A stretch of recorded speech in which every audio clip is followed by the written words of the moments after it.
Good morning 8th class. आज आपकी SST की क्लास है जिसमें कि हम आपके सबसे पहले सिविक्स का काम जो है वो स्टार्ट करेंगे एसएसटी में। ठीक है, तो आप सब अपनी सिविक्स की कॉपी को और बुक में जो आपका सिविक्स में लेसन है लेसन 28। ठीक है, आपका लेसन 28 सिविक्स में क्या है? The Indian constitution and the need for loss. ठीक है, तो आप भी अपनी बुक खोल लीजिए और उसमें लेसन 28 निकाल लीजिए। ठीक है, तो उसमें जो आपका लेसन 28 है the Indian constitution and the need for loss. ठीक है, इसमें आपको भारतीय संविधान और आपको कानून की क्यों ज़रूरत होती है उसके बारे में बताया गया है। ठीक है, अब पहला क्या है आपका टॉपिक क्या है? The constitution. कॉन्स्टिट्यूशन से आप क्या समझते हैं? कॉन्स्टिट्यूशन क्या है?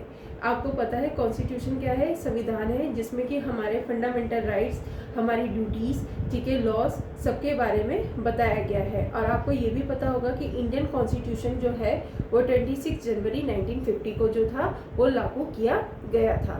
तो इस चैप्टर में आप इसी के बारे में पढ़ेंगे। ठीक है, तो पहला टॉपिक आपका क्या है? The constitution.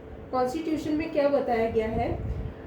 A constitution is a set of fundamental laws used for governing a state or country। ठीक है, जो आपका जो कॉन्स्टिट्यूशंस है उसमें उन फंडामेंटल लॉज के बारे में बताया गया है जिनसे किसी स्टेट और कंट्री को जो है उसका शासन किया जाता है।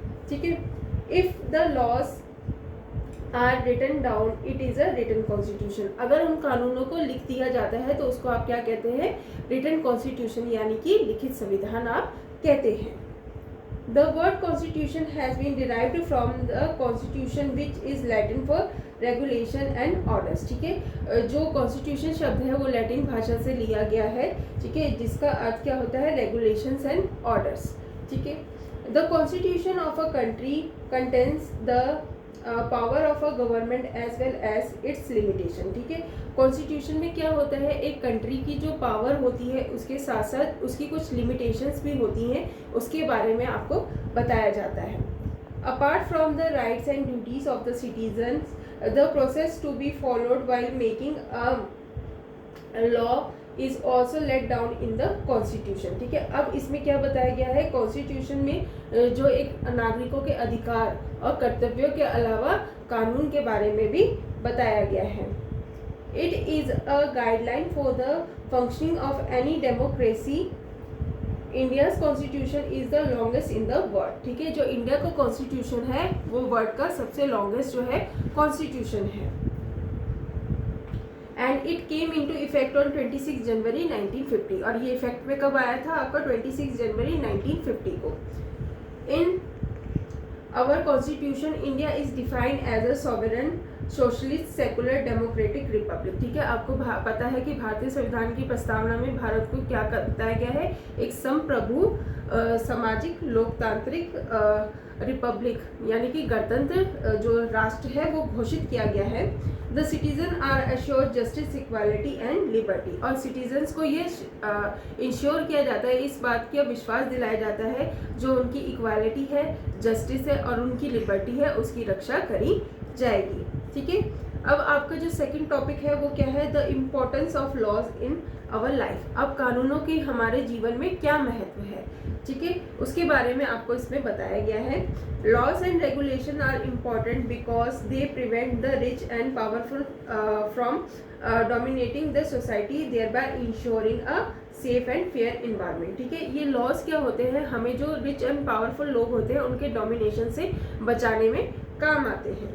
However, laws can be broken, and in this case, the existence of laws act as a guarantee that the violators gets punishment। ठीक है, लॉज बने हैं तो उनको तोड़ा भी जाता है और जो लोग जो वायलेटर्स होते हैं लॉ को तोड़ने के लिए उनके लिए जो है सजा का प्रावधान भी किया जाता है। ठीक है, अब आपका नेक्स्ट टॉपिक क्या है? The constitution and legality of laws. ठीक है, अब इसमें क्या बताया गया है? It is the constitution which outlines the laws of the country and thus the legality of laws is derived from the constitution. ठीक है, अब कॉन्स्टिट्यूशन में ही किसी कंट्रीज के जो लॉज होते हैं उनको बारे में बताया जाता है, तो उन लॉज की वैधता जो है वो संविधान के द्वारा ही होती है। It make sure that the government does not enact laws which would violate the rights of the citizen, ठीक है। और ये संविधान ये सुनिश्चित करता है कि कोई भी सरकार ऐसे कानून न बनाए जिससे कि नागरिकों के अधिकारों का है जो वो हनन हो। Most of the constitution is the word have the power to declare laws which goes against the principle as null and void, ठीक है। अब बहुत से वर्ड में ऐसे कॉन्स्टिट्यूशन के पास पावर होती है जो ऐसे अगर कानून बनाए जाते हैं तो उनको वो है शून्य घोषित कर सकती है, ठीक है। लॉज एंड डिसेंट, अब लॉज एंड डिसेंट में क्या बताया गया, डिसेंट मीन्स टू डिसएग्री और टू द अपोज, ठीक है। डिसेंट का मतलब क्या है, या तो आप उस चीज़ से डिसएग्री हैं या आप उसको अपोज करते हैं। In a democratic country, the citizens are allowed to protest against laws that violate their freedom, ठीक है। आपको पता है कि डेमोक्रेटिक कंट्री में अगर किसी सिटीजन्स के राइट का वायलेशन होता है तो उसके खिलाफ वो क्या कर सकता है, फाइट कर सकता है।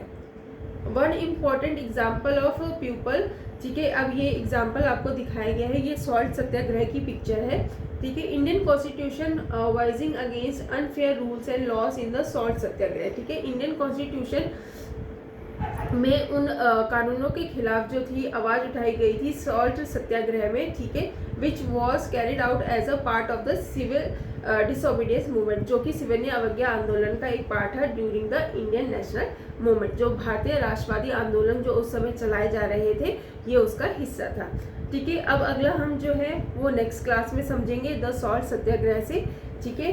अभी जो है आज का काम जो है वो आपका है हार्ड वर्ड्स और वर्ड मीनिंग, ठीक है। ये आपको कॉपी में करने हैं। पहला आपका हार्ड वर्ड है कॉन्स्टिट्यूशन, दूसरा है डेमोक्रेसी, तीसरा है सॉवरन, चौथा है रिपब्लिक, पांचवा है वॉयलेटर्स, सिक्स्थ है नल, सेवन्थ है डिसेंट, एट्थ है डिसओबीडियंस, नाइन्थ है सत्याग्रह, 10 है मोनोपोलाइज, ठीक है।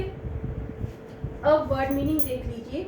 कॉन्स्टिट्यूशन का मतलब क्या होता है, संविधान। डेमोक्रेसी का मतलब क्या होता है, लोकतंत्र। सॉवरेन का मतलब होता है संप्रभु। रिपब्लिक का मतलब होता है गणतंत्र।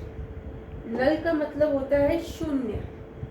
डिसेंट का मतलब होता है मतभेद। मोनोपोलाइज का मतलब होता है एकाधिकार।